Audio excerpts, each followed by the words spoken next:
Mills, we have a terrible delay here, sir.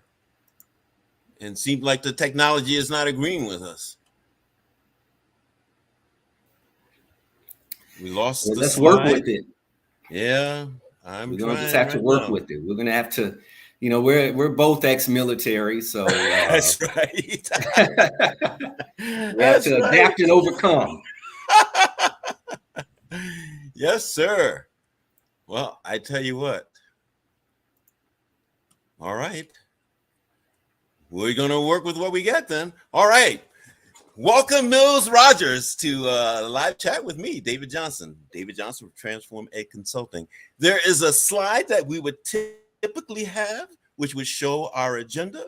And right now it's not visible, but I can see it here on my second screen. So if you don't mind, let me introduce our guest. Mills Rodgers is an author, speaker, veteran, and educator. He taught 15 years in public schools, serving as a special education and general education teacher, instructional coach, and administrative intern. He has expanded his platform and continues to educate as a professional speaker and consultant on issues related to equity in education and the workplace, personal development, and leadership. He has been blessed to have spoken at over 100 institutions nationally. Welcome, Mills. It's a pleasure having you here. Thank you for having me. Mills, there's a lot that we need to discuss here. So I'm going to pick some things out of here. You're an author. You have a series of books that you've been writing. That is correct. I've written a series of books titled Success is a Process, Not an Event, with the latest version being You Can Win Being You. So what do you mean by that? You can win being you. I know one of the buzz terms we hear nowadays is being authentic, authenticity. So when you say you can win being you, are you speaking of authenticity? Yes, definitely. Being authentic, being true to yourself, not having to sacrifice or pretend to be someone else, being true to your values, being true to your culture, because there's room for everybody to win. And I would say tied to that would be equity. If the idea is to be true to your culture and to your background, how do you fit those two together? It fits perfectly because, again, equity is not about equality. It's about meeting needs. And so when you tie that into you winning being you, it fits perfectly because it's not about meeting some other standard all the time. It's about meeting the standard that you need to meet in order to be successful. And that, again, of course, there's going to be people that maybe are not into the way that you're doing something, but this is a big country and it's a big world. United States has 330 million people. And so yeah, there may be a million people that don't care for what you're doing or care for the type of person that you are, but that's really a small percentage compared to the people that may be open to your talents and your gifts. Well, Mills, speak a little bit about your work as a speaker. Where have you spoken? What would be some of the topics that you would cover? And what would be some of the outcomes that you would solicit or call to actions from the persons who attend your speeches or Awesome. speaking Well, engagements? I've been blessed to have spoken coast to coast. I've spoken at universities such as Rutgers, St. John's University. On the West Coast, I've spoken for Cal State Stanislaus. I've spoken for Whatcom College. And so just a lot of different places. And so I've done a lot of, I'd mention universities because, of course, those are the most notable. People hear those names and they're like, oh, yeah, I've heard of that place. But I'm also, recently I've been pivoting more to getting back to my roots of K through 12 education. And so I'm going to be doing some work with education service centers here in Texas this summer. And so those are some of the things or some of the places that I've spoken for. Again, it's been over 100 institutions. And so it's just been a real blessing, coast to coast. Now, how As does far as your... takeaway. I'm sorry, I interrupted you. Go ahead, please. Yeah, as far as takeaways, it really just depends on the audience. And so, for example, when I'm speaking to college students, I'm really pushing the "you can win being you" because they're at that stage in the game where they're really trying to find themselves. And so I'm usually basing my presentations to them on my book, "You Can Win Being You." As far as when I speak to K through 12 markets, as far as school districts and everything, it's to being a champion and ally for kids. Mm-hmm. The question I had next, and I'm sorry to have interrupted you, was how do you fit what you do now with your experience as a U.S. Army veteran, or in your experience as a U.S. Army veteran? How do I fit now with what I had done or with my experience? Mm-hmm. Well, I mean, the military it gives you so many skills. And so one of the skills that I really learned was leadership and communication. And so you really have to understand that people are not going to just listen to you just because. And, or just because you're in a position of authority.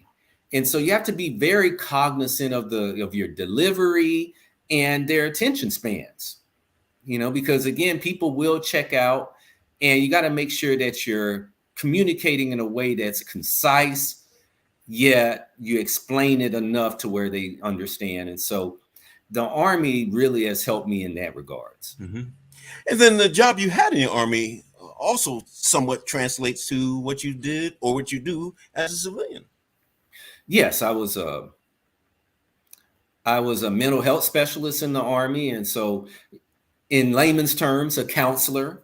And so I had the opportunity to really talk to people behind the scenes in their lives. Like, they may paint a perfect picture of their life, but then when you get them in the office, it's a lot of other stuff that's going on. So it really helps me to empathize and understand that, maybe some people they may act like a jerk or whatever, but there's usually something behind it. And so you really have to take time to understand the why of certain behaviors. And again, it just helps with empathizing. Mm-hmm. And I understand you're a Louisiana boy. How'd you wind up in Texas, and then how'd you wind up in Austin? Well, like we just talked, I was in the Army. I served 5 years in the Army, and my last duty station was in Fort Sam Houston, which is in San Antonio. And so I transitioned out of the military, stayed in San Antonio. And that's where I became a teacher, taught 15 years, and, transitioned out of education 4 years ago, summer of 2019. And how did I get in Austin? I got engaged, and I ended up moving up to Austin, got married in October to an awesome woman. And she's, we just, we work well together. We work well together. It's the best decision I've made. Well, congratulations, sir. Congratulations. Well, our Thank topic you. for tonight is being a champion and ally for kids. And we have 3 bullets and 3 questions to answer that would ensure you are indeed a champion and ally. So where would you like to start? Defining a champion, defining an ally, or 3 questions? Where would I like to start? Well, I think, that's a tricky question because I feel like all of it is important, all of it.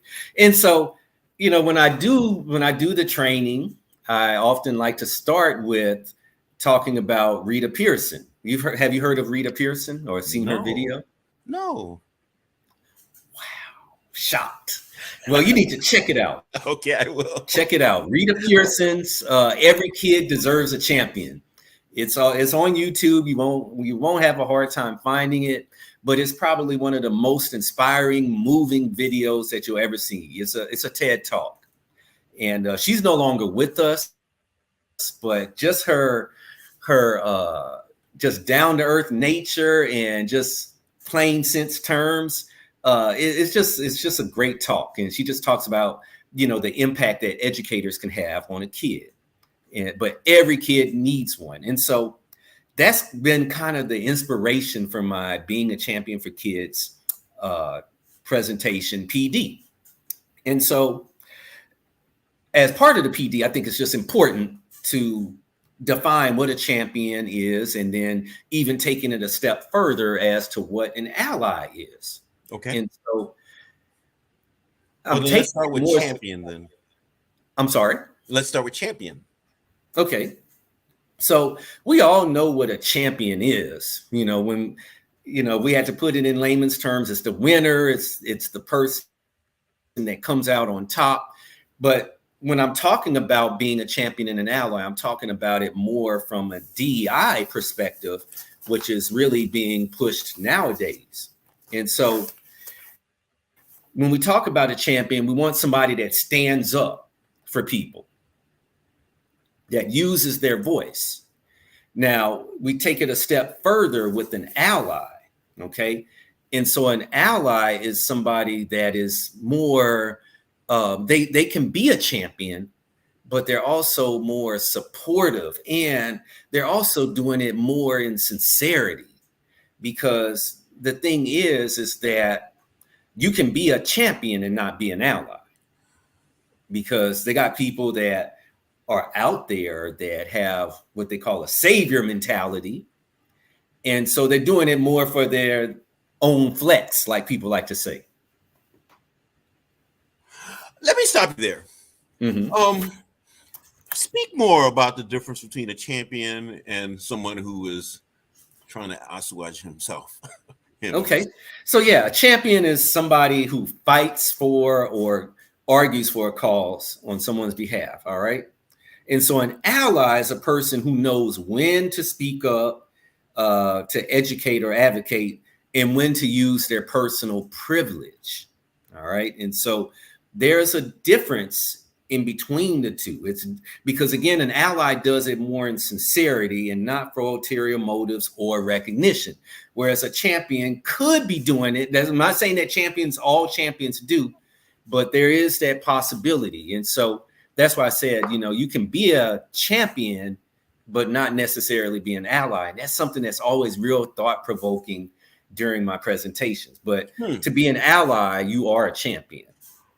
And, I also I'm still not getting it. You're not getting it? Yeah, I'm still not getting it.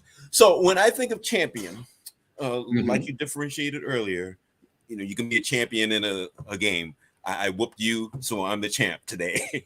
But you differentiate between that type of champion and someone who is fighting the good fight for the mission or the purpose at hand. Speak more about the personality and the style and the approach of that type of champion.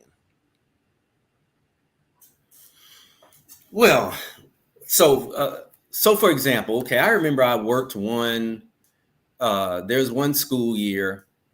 I don't want to get too specific, but I remember I was in one situation on a campus where they had this one person who they were just looking for the fight all the time. They wanted to, if there was a kid that had a problem or whatever, they were just like, okay, I'm ready to roll up my sleeves. I'm going to go speak to so-and-so. And it really came off to people like, okay, this person just likes drama all the time. And so that's what I'm saying. Like, sometimes you can have that champion. Yeah. They are doing some good deeds by, helping people out. But again, it's more so to uplift their own ego or, for its ulterior motives. Whereas an ally, they are champion. Stay on champion.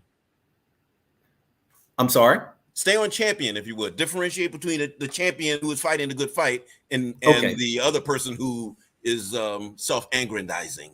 Okay. Well, yeah. Well, then there you go. That would be the difference, because the person that is trying to inflate their sense of self-worth, you're going to see it, because sometimes it's just so unnecessary. They're picking over the little small things. They're making a big stink out of something that is extremely minor, or they can handle it a different way, as opposed to bringing a whole lot of attention to the situation and to themselves. Now, I'm gonna make a odd comparison here.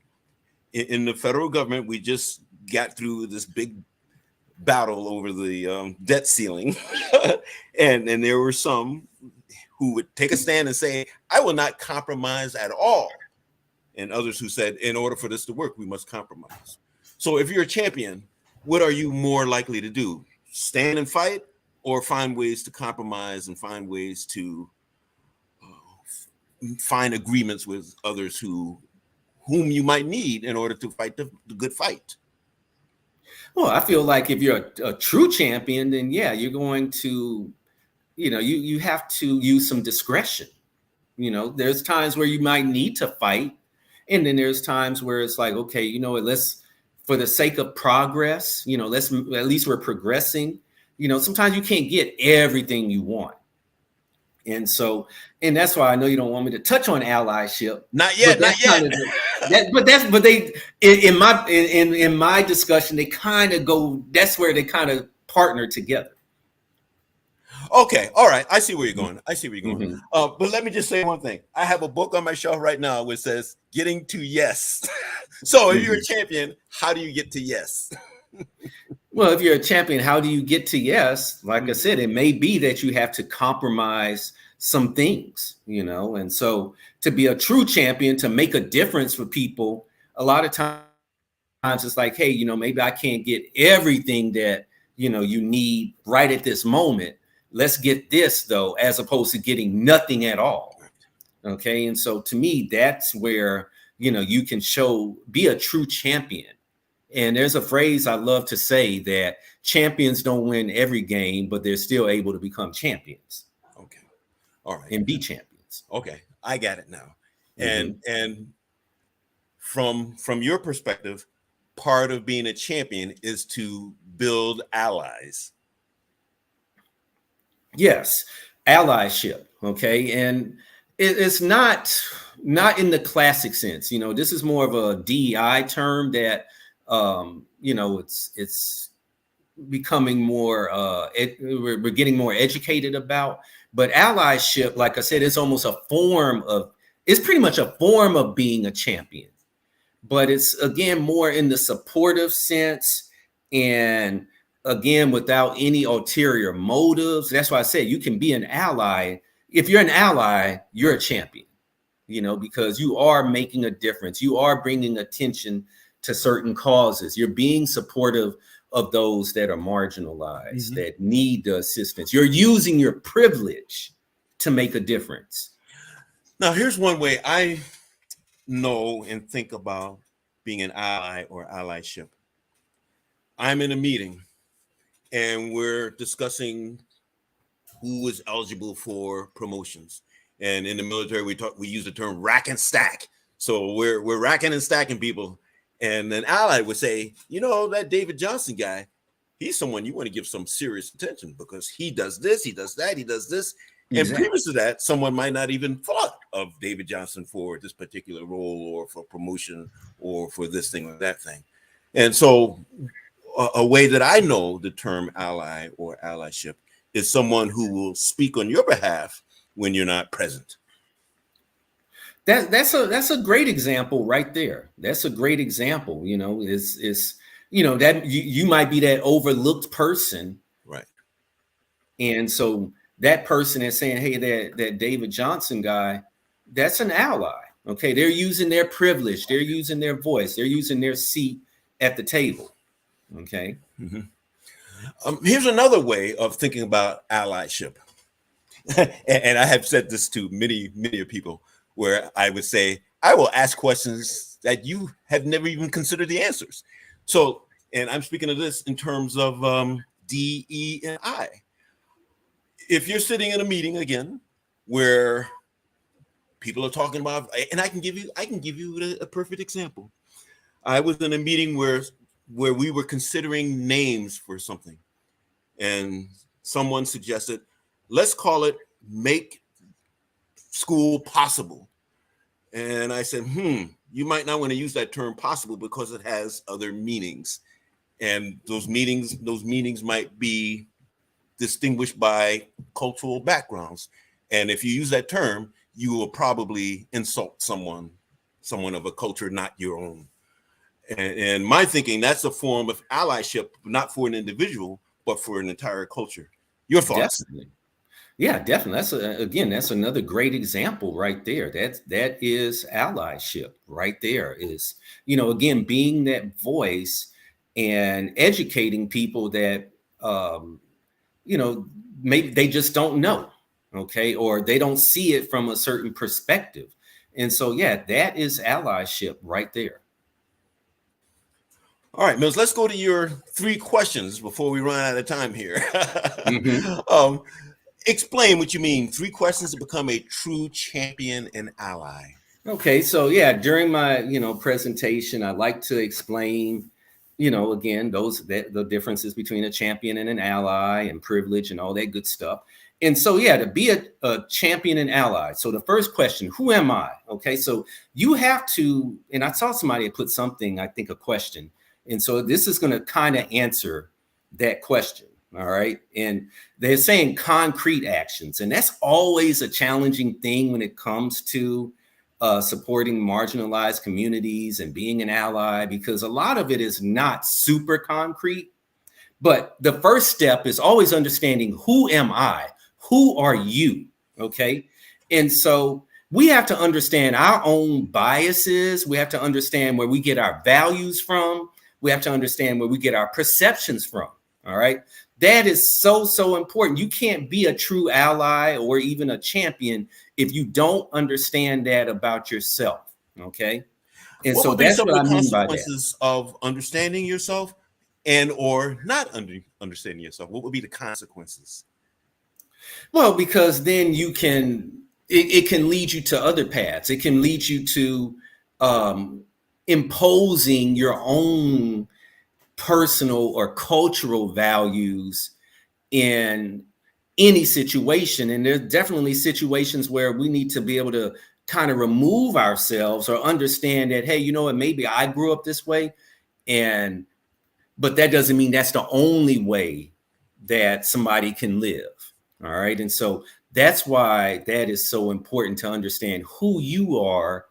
And then, from there, you can move toward other things. Would But you empathy be involved here?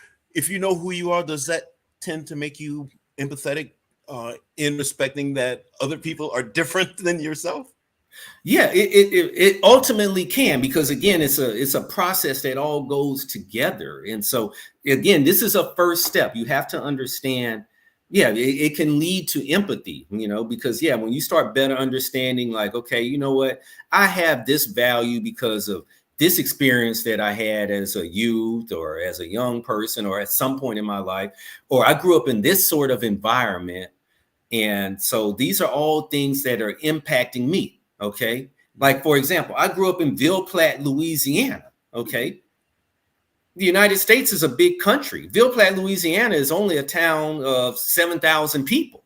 All right. And so I can't expect to go to New York City and for people to act like they are in Ville Platte.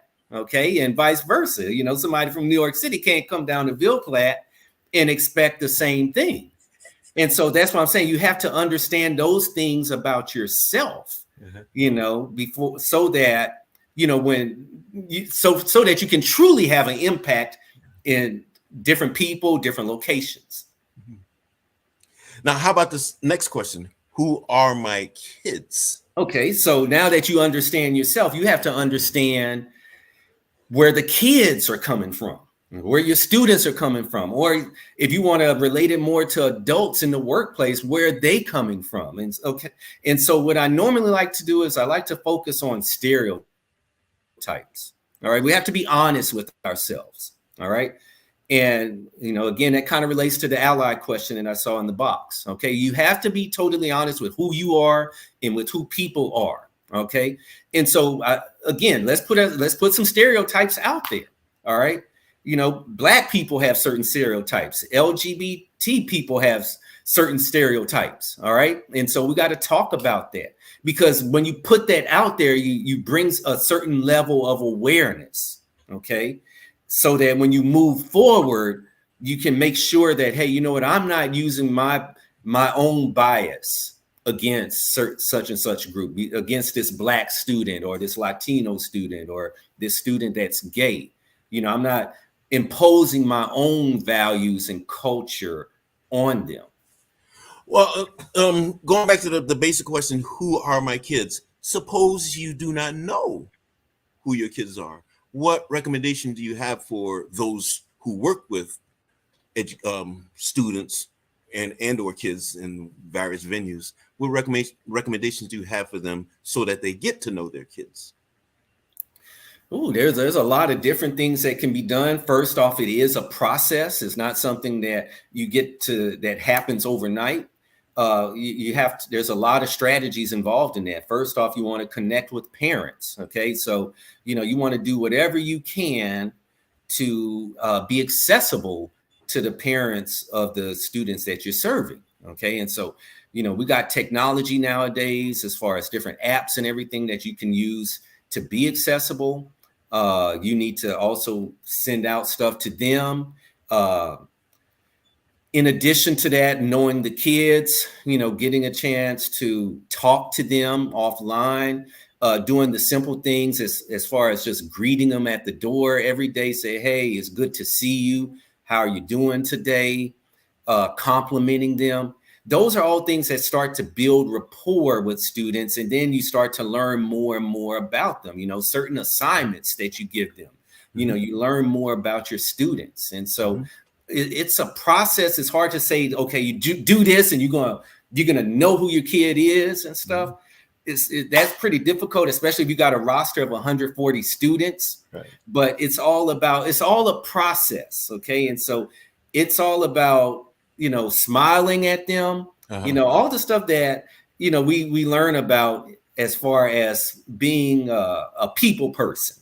Well, I'm going to assume that when you say get to know your kids, you're also getting to know what their needs are.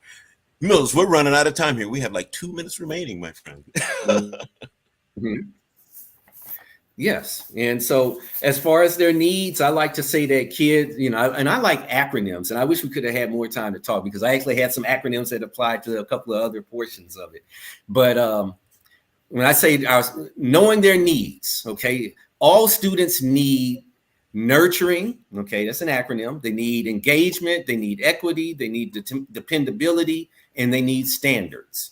Okay, those are their needs. And so we can talk more about breaking down, like what does nurturing look like? What does engagement look like? What does equity look like? What does dependability? What does standards? But every student has their needs. And so those 3 questions have to be answered in order to be a true champion and ally for the students that you serve. And the 3 questions are, who am I? Who are my kids? And what are their needs? Mills, we talked about a lot of things, and like you said, there's more to cover. There's so much more to cover. But of other things we've covered thus far, what would be the takeaway you would like people to have from our conversation? Well, I'm big on equity, and so we, you have equity versus equality, and equality sounds great, but it's not what students need. It's not what people need. Okay. Because for example, if I needed a pair of shoes and you're giving out all size 8s, that's not going to work for me. So what's the takeaway then? What's the takeaway is that the takeaway is that you have to know your students well enough. You have to do your research to meet their needs, okay, to have equity in the classroom. Okay. And again, if people want to learn more from you, how do they contact you?